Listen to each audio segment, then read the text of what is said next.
Peace, everyone. Welcome again to another Sabbath Insight. This is Chief Yuya speaking. And, I'm going to speak about a subject that revolves around gifts. As you see from the title, one of the things I'm going to ask you is, what do you do when you see things, or when you keep seeing things, when you have dreams and you have visions and these things, they visit you and they're not about yourself, but they're about someone else, in most instances, we have to kind of say like our gifts that we have, whether it be of insight or prophecy, whatever, they don't usually come with instructions. But we know what we saw. Like, we're not tripping. You know what you saw, you know what you heard, but now what? Right? That's a common question I get with the people who I work with often. I had a dream about this person, that person. What do I do with this? It always comes up. I had a dream about this sister. I had a dream about this brother, and maybe they were in trouble. This sister was in trouble, that brother was in trouble, and I feel like I'm supposed to say something, but I'm afraid because maybe by saying something I could cause harm, or I could even cause confusion. Maybe like, what are you talking about? So for any of you who have ever sort of been in that predicament, in that situation, this insight is for you. If you've ever been in a situation where it's like you have visions and things that are coming to you and you just don't kind of know what to do with them, because the title, as you see, it says, I need you, right? And maybe wondering, what does that have to do with it? We're going to get into it. But the first thing to understand is that the Creator didn't give you gifts so you can hoard those gifts. The Creator gave you whatever gift you have in order for you to build the nation. So you're supposed to serve with your gift. You're supposed to protect with your gift. You're supposed to warn with your gift. And you're supposed to uplift others with your gift, not to use it to flatter others or to even instill fear, or to even fear your own gift. They're all built for the purposes of the nation. Paul says something interesting in First Corinthians 12 and I think 27 or 12 and 7, when he said, the manifestations of the Spirit is given to each other for the profit of all. So when the Spirit, get out of here, when the Spirit manifests in you, however it manifests or however it comes apart or, shares things with you, it's for everyone. It's not for you. So in other words, it kind of means that like your dreams are not yours to hide, like kind of sit on. Your visions are not yours to hoard. And your ability of discernment is not a badge that you wear for yourself. It's a burden, actually, to discern things. Those who have it, really, your discernment is it's a burden of service. There's a there's a proverb that says wisdom is like a baobab tree, and that no one individual can embrace it. If you ever seen a baobab tree, they're huge. There was a music video I did a while ago, some years back, where I'm standing in front of a baobab tree. To give you perspective, if you see it, like in me again, they're huge, right? So not one person can embrace it, because a baobab tree is massive. It's wide, it's towering. They're huge. It provides shade, it provides fruit, and it provides healing. But there's not one person who can wrap their arms around that tree. That's similar to a patriarch in a family. It's like mother and father. Mother and father should be so huge that not one child can. This is mine. It's all to me. Because it's just a massive concept. And the same way wisdom and messages of the Spirit are the same way. They're too big for any one person to claim. They're too vast for that. Your dreams are just one branch, we'll say, of that insight, and or of that ability, and another's insight is another branch. So the truth lies in the tree. It doesn't lie alone in you. Like, I got the truth, follow me, it's all me. No, I got a branch. This person has a branch, and we have to share them all, And then that's, we travel through that tree of life in that way, but oftentimes this is sort of lie that goes forth, which is a spiritual lie. And it's a spiritual lie that centers around ownership, because we've been taught to believe that what I receive is mine. This is mine. But the truth and the reality is every gift you have is part of the body. So every gift you have, like your ear is a part of your body, your eye is a part of your body, your foot is a part of your body. If you were to look at it, symbolically, the dreamer is the eye. Your eye dreams, and your intercessor is your hand. Your teacher is your mouth, and your protector is your shoulder, right? So if you were to take just one of those parts, like if one of those parts suffers, or if you hide one of those parts, then what will happen is the whole body would go limp.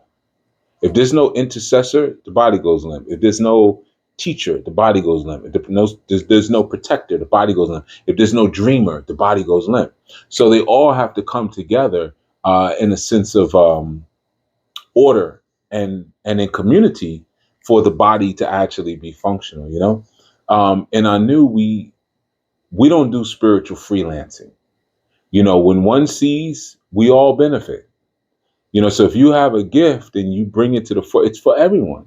you know but that benefit comes only or the benefit of the gift comes only when it's shared with order, not shared impulsively. Like some people are kind of reckless with their gifts, but when it's shared with order, when it's spoken in love, not judgment, when it's released with discretion and not ego, when those things are occurring, man, it's such a lovely sort of occasion, when it's done right. So if you are a person who is a seer, let's say, some people have the gift of sight, and extrasensory sight. um you're not crazy. You're not crazy. um you are just sensitive to the unseen. That's all. You're just sensitive to the unseen. um you're not overstepping. You're being invited into spiritual maturity. When you have visions, it's really an invitation. Like, can you come over here and be with us? But you have to understand that you are accountable.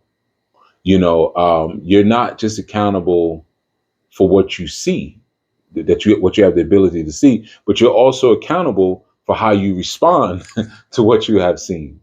It's two ways with that. The originator or the creator, or the most high, didn't give you sight to make you feel important, to make you feel like you're better than other people or anything like that. That sight was given to you so you could protect the village. So there's a reason why you have that. And, as it said, um, there's another proverb that says a child who is not embraced by the village will come back and burn it, or will burn it, right? Um, Well, no, I'm sorry. There's more. The child who is not embraced by the village will burn it down to feel its warmth, right? So when you look at that, you don't want to withhold a gift that might heal, that gift might warn, or that gift may redirect someone's path, because you don't want to do that because you might be too afraid to speak or too arrogant to submit, to the responsibility of the gift. So it's not just about I got it. Some people got it and they hold it. And I've met many women in particular, who had prophetic, amazing dreams. Some would even have seizures. And in their seizures, they would have visions and they would just hoard them. Gifts require guardianship. Just because you saw something, it doesn't mean that you need to say something, so I'm not trying to say that because you may have a gift, a sight, or sound, or touch, or whatever, that it needs to kind of sort of be vomited out in the world.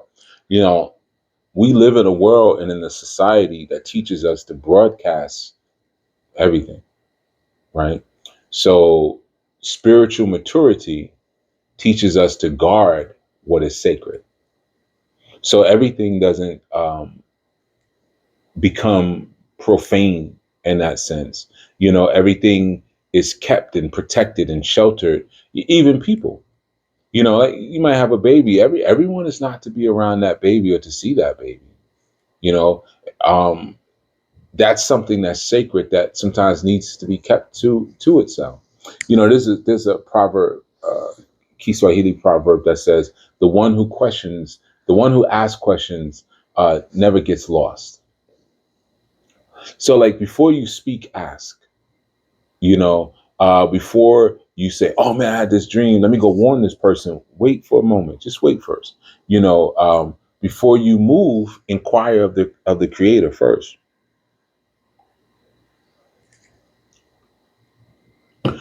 There are some dreams that are assignments.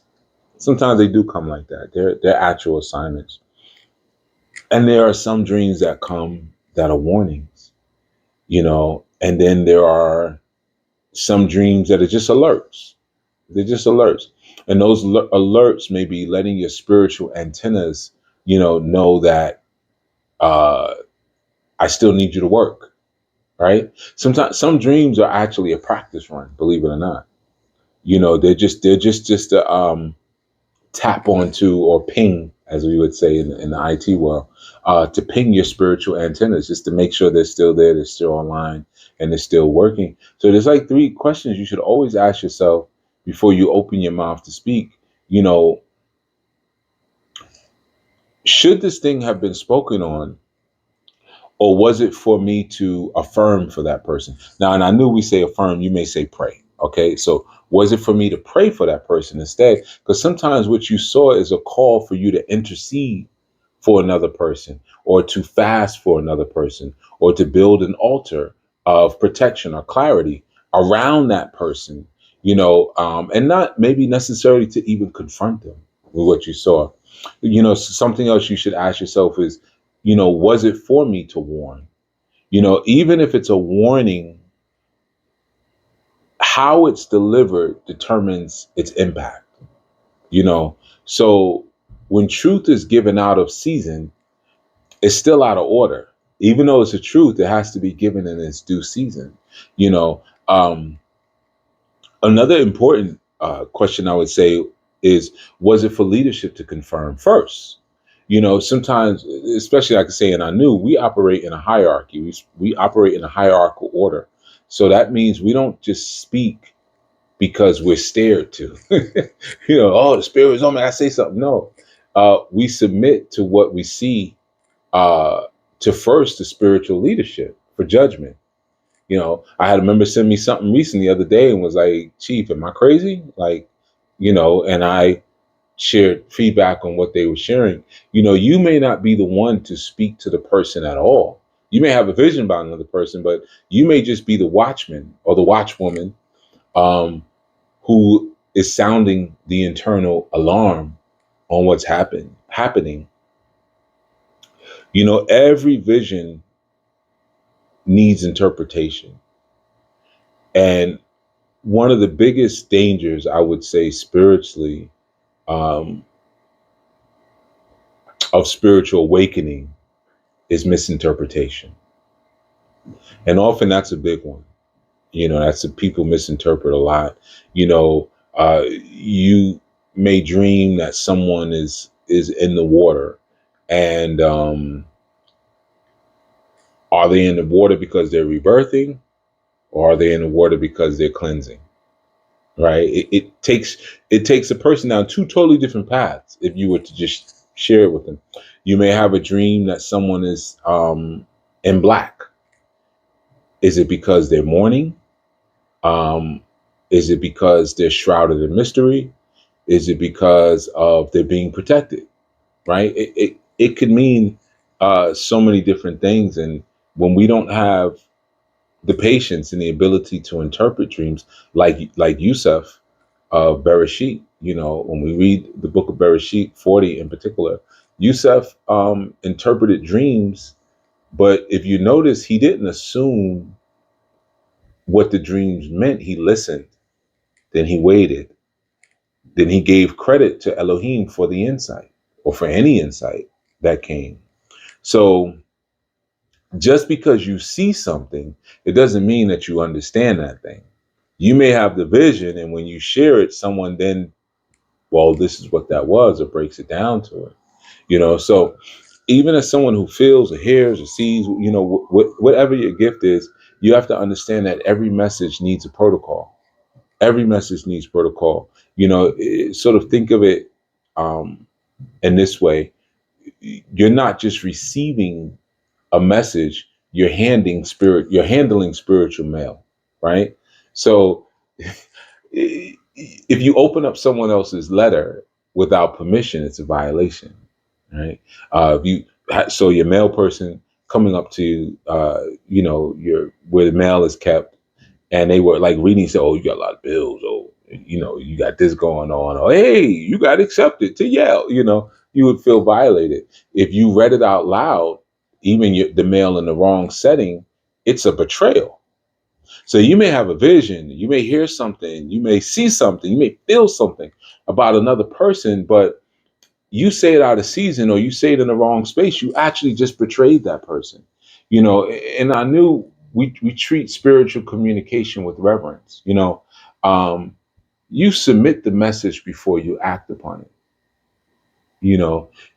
When you receive a message, it's important to check your emotional state.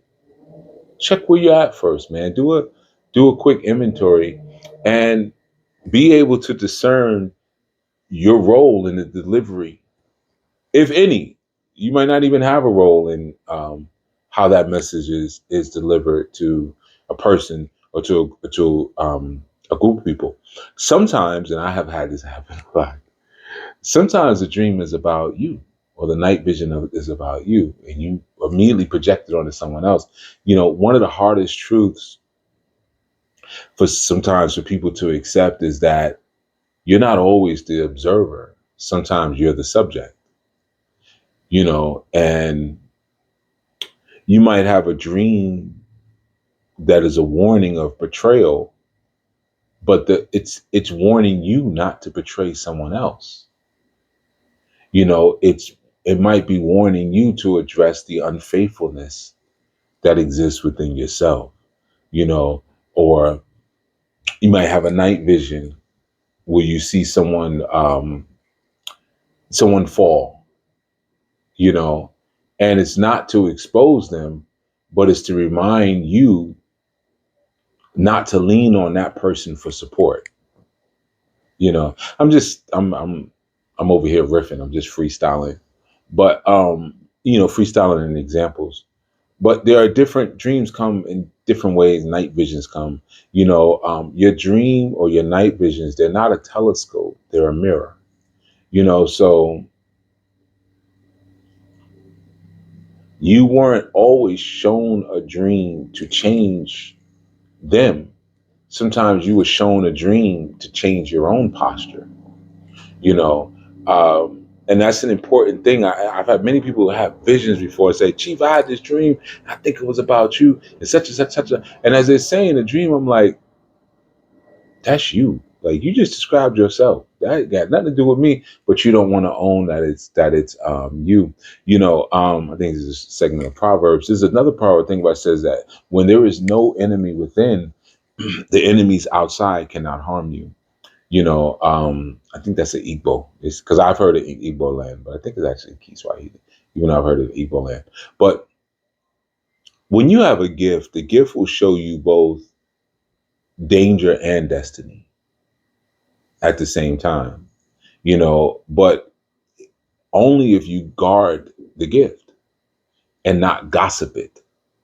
You can use your, "Ooh, I had a dream about so and so, and I think that is, or somebody's pregnant, or somebody cheating on it, whatever it is." When you're approaching it from an egotistical place, it turns into something really ugly, quickly, really ugly, and really nasty. There's a strange sort of sensation that happens when you receive a vision. I know it, you know, or you receive a revelation or you receive a dream. And in that moment, you do feel set apart. You do feel powerful. You do feel chosen, you know, at least if it's new to you, like, oh, wow. But there's a caution that comes with that sort of emotion or comes with that feeling.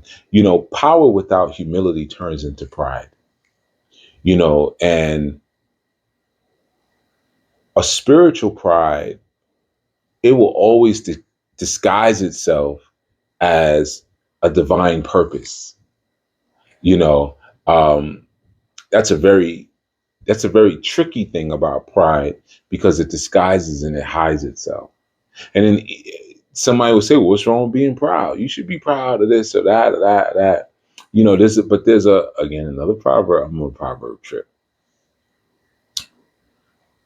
There's a proverb that says a cooking pot, it says even the best cooking pot will not produce food. Even the best cooking pot, right? That's a wild one. Now, the thing about that particular proverb, it's saying that, or you could interpret it as, you might have your own vision on it. The the the vessel alone does not create the blessing. So you can be the pot, you can be the pipe, you can be whatever, you can be the mouth. But unless you carry the water with care, what was meant to nourish now becomes polluted. You see? Um, so in more, I guess, more straightforward, concrete words, just because you receive a vision, it doesn't necessarily mean that you're ready to release it. You see? One of the things that you always want to do when you're sharing something, you want to check your motive. Check your motive. Is your motive about ego or is your motive about edification?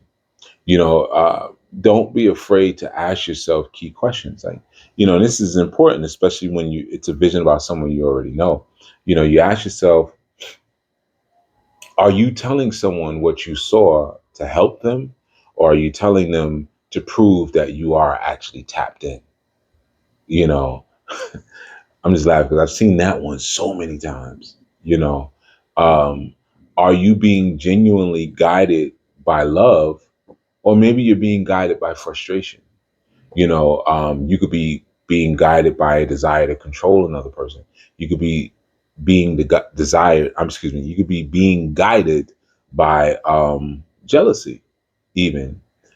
So it's like it's also in First Corinthians 8th chapter, where it says, "Knowledge puffs up, but love edifies." So when you're sort of having those experiences and you're having things that you are wanting to share, it's wise to ask, is this about me puffing up through ego or looking to edify? And that means your revelation might be accurate, but your spirit might be toxic.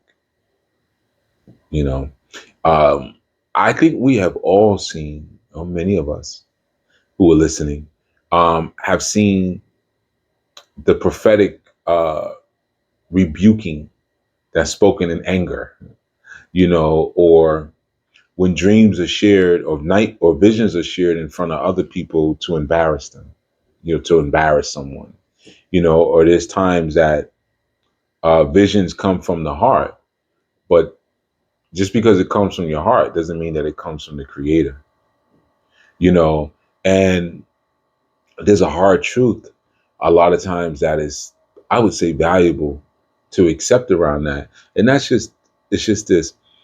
Some people use prophecy to weaponize their wounds. Some people are hurting themselves. It's almost like the psychological field where a lot of people go into psychology to understand their own issues. There's a high percentage of folks who do that. I have also found that in the field of teaching as well. So you have to be able to know, or I would say not just know, you have to be able to make the distinction between love and resentment. If you saw a sister in a compromising position in your dream or in your vision or in your meditation, or if you saw a brother behaving deceitfully, in the same space, could have been a meditation, it could have been a night vision, it could have been a dream, or just might have just came to you, however. Before you speak, sit with your feelings first. Sit with your own feelings. Ask yourself, am I truly operating from love? Not in just what I saw, because you could have conjured it up yourself, but in what I want for that person. Do I want to see that person restored? Do I really want to see them restored, or do I want to expose them? So do I want to see this person restored or exposed? Sometimes when you might have these moments, sometimes what you're calling a prophetic word is really a subtle act of revenge. Definitely have seen that one many times, especially in relationships. I had a vision that this person was of a different sexual persuasion. That's why we didn't work out. That's why they didn't like me. They really like this over here, or they were a thief, or they were trying to do me harm, or they transformed into a snake. Galatians 6:1 says, if someone is caught in a sin, those of you who live by spirit should restore that person gently, but watch yourselves, or you might also be tempted. So it's important, and I would definitely say for our Nubians listening as well, it's important that rebuke is not a spectacle, but it's a restoration. And sometimes it's tough. I can say, from being in a leadership position, it is hard, man. Sometimes people do things in a very public way, and it's like they dare you to almost say something, or you say, hey, we don't do that, don't do that, and they'll do it right in front of you, in front of people, like to see, to test your decency. Sometimes we even had a temptation of being the first one who saw it. That's a part of a spiritual ego, and it sort of shows up in different ways. One of the ways that it shows up is like, I dreamt it before it happened, so what? Or no one else saw this but me, I was the only one. Or I already knew what was going on with her. I knew. Y'all just trying, I knew, And what happens is, when you start to behave like that, slowly your gift becomes a platform for identity and not service. You see, your gift is supposed to be a platform for you to serve others.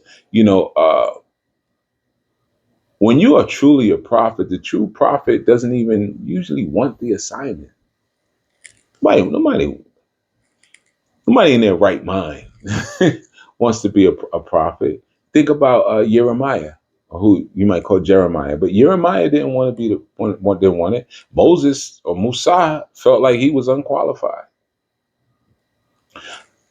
because those are individuals who they chose to understand, or I would say chosen individuals. They understand the burden that comes along with the call. They know it ain't all fun and roses, man. It's a lot of headache, you know. Um, you look at Matthew 6:1, it says, be careful what you practice in your righteousness in front of others to be seen by them. That's that wanting to get the credit and the glory, and I did this and they did that, and watch me do this, and you like, I did that. You saw that. You saw me, right? You saw me, right? The creator doesn't reward performance. The creator rewards and honors obedience. That's what, like, your modern day preaching is about. It's just a bunch. Anybody get up there and perform. You put on a suit, you perform for 15 minutes or 20 minutes or 30 minutes, and then you get a whole bunch of money. Give me money, give me money, give me money. But the truth is, the ego actually ruins what revelation was meant to repair. Revelations come as a way to repair situations. There's a saying that says the bragging hunter may not bring home the meat. you know um so you might excuse me, You might speak loudly about your spiritual insight, but if you misfire the message, you return empty. You know, sometimes people are empty of impact, on what it is that they were really seeking to achieve with a message.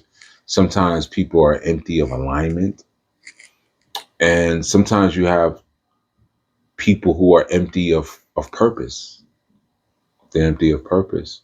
So there's sort of a checkpoint that you have to pay attention to. Okay, you saw something. Good. Okay. Now, once you see something or you feel something or you hear something, the next thing you should do is go within. And then after you go within, affirm or commune or pray, whatever it is that you do, and then you wait.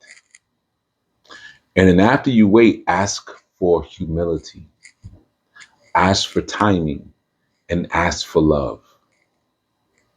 Ask for those three things. Because if you use your gift with ego, it doesn't build anything, but it only breaks things. I don't care how profound your gift is. I don't care if it's singing, dancing, prophesying, vision, the healing. I can touch people and they heal. If you do any of that stuff and you're operating through your ego, it's gonna break people. Even cooking, if you cook and prepare a meal out of ego, it will break. So one of the key reasons that people are damaged, I would say, by dreams, by prophecies and visions, because it's not what was said was actually false, but because it was shared in a place and a time that it wasn't supposed to be shared. A real word or a real vision or a real revelation shared in a wrong way becomes a false experience. That's why it's important, in ANU, for instance, that we don't separate gifting from structure. I got this gift and I don't need, no, they come together. Your gift isn't just yours. It's part of a larger system of spiritual defense. It's part of a larger system of spiritual growth. You see, so kind of functioning in a way where you see yourself as an island. It's Dennis Brown's song, "No Man Is an Island." I know I quote that song a lot. It's just one of my favorite songs. Um, but it's like, when the roots of a tree begin to decay, it spreads death to all of the branches. So everything has a connectedness to it. Everything links. Things are not in isolation as much as we would maybe want to pretend that they are. If your gift that you have isn't rooted in divine order,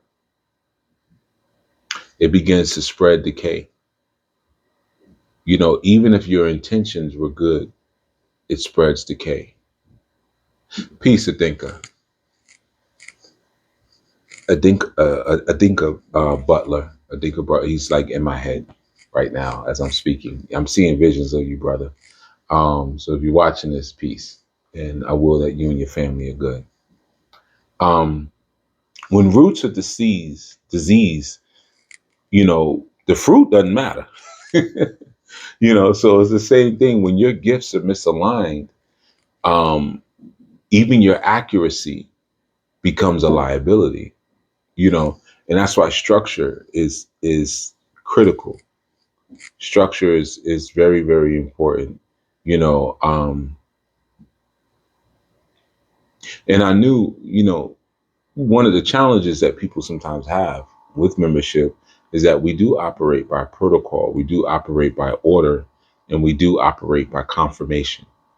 And that's tough for some folks. You got a lot of renegades out here, and they may not understand, when you receive a vision or you receive a dream about someone else, that you should bring it to leadership.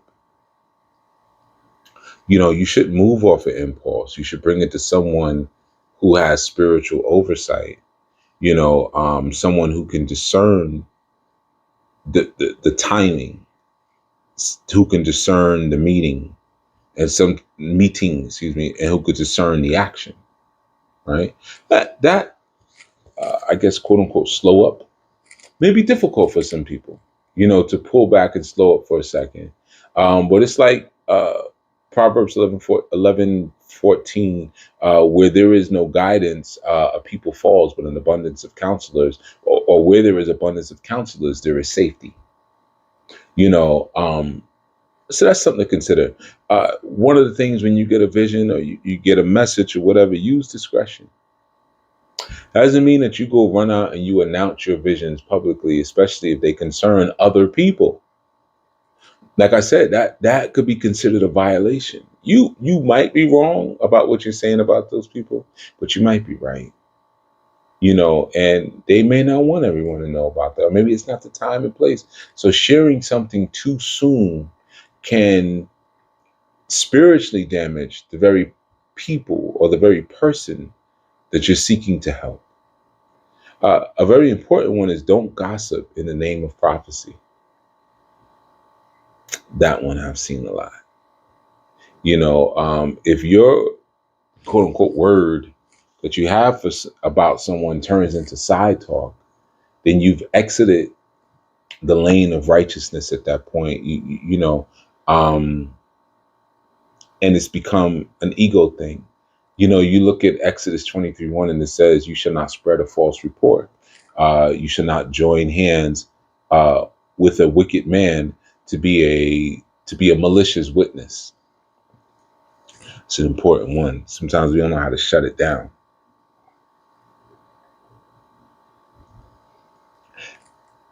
It ain't nothing to get up from your seat from when you hear someone being spoken ill of, or to even rebuke it. Say, "Hey, man, I'm not into that. Don't do that around me.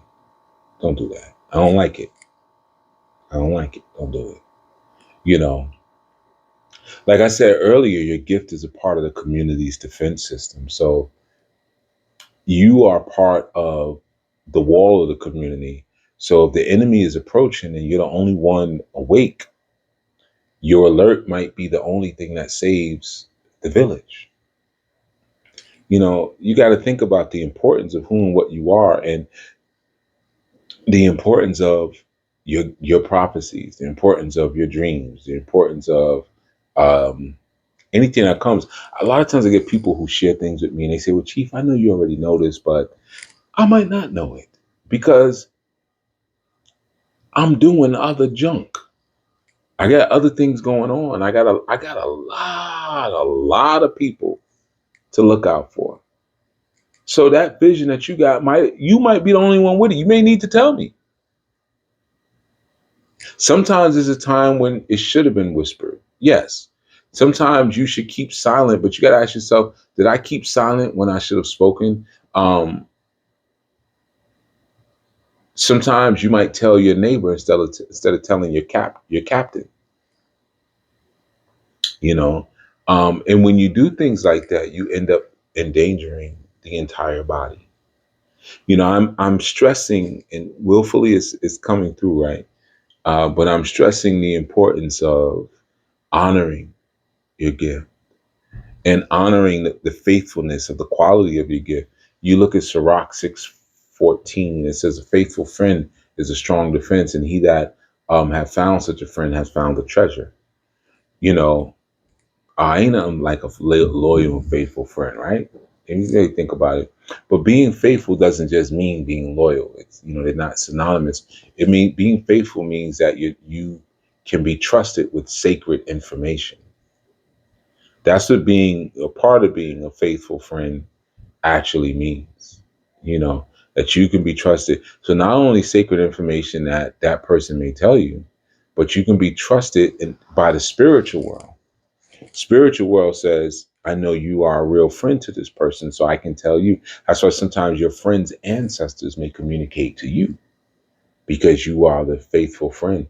In our community of ANU, no one person is the final authority on a dream or on a word. You know, confirmation is important. Alignment is important. Structure is important. And if you think about it, because I've seen people leave the community behind, I had a dream about this. Was there confirmation? Was there alignment? Was it no? Just your feelings. You know, if you even look in the ancient times, even prophets were tested and they were confirmed by the elders. They were confirmed by timing. They were confirmed by the fruit that they bear. Um, so when you have a vision or you have a thought, ask yourself, for those of you who align themselves with the Torah, does this word align with the Torah and divine character? Right? Has the message that I'm sharing, has it been affirmed by spiritual authority in my community? Not my Ori says it's right. Of course it does. You know, am I sharing this message to build, or am I bypassing order so that I can feel seen? You know, wisdom itself is like, it's like fire. You know, um, people take from it. You know, so no one lights their own fire. You know, no one lights their own fire. Even if you've received the flame, it's through the community that that flame grows. You know, it's through the community that it warms. It's through the community that that flame will even spread. You know,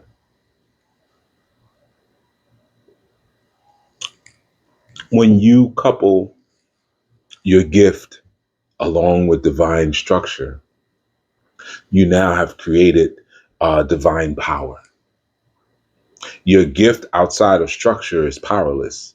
Structure outside of the gift is powerless. So it takes the gift and the structure to create divine power. You might have an eye, sure, but the eye still needs the brain to make sense of what it sees. The mouth uh, may speak, you know, but for the mouth to speak it with clarity and the feet to move in divine timing, they all need each other. They need the brain in order to create this. So your gift matters, but your gift only matters when it's submitted. Your gift only matters when it's aligned. Your gift only matters when it's confirmed. You see? And in doing that, this is how you avoid being a rogue prophet, you know, and you become a righteous teacher. You become a righteous servant when you move in that sense of alignment and you move in that sense of structure, you know. But there's so many people who, you know, like you look at Aristotle. Aristotle stayed in the city. You look at the one of the famous arguments he had in one of his writings. He's arguing with someone who was he considered himself a prophet and a priest, but he lived out in the country by himself.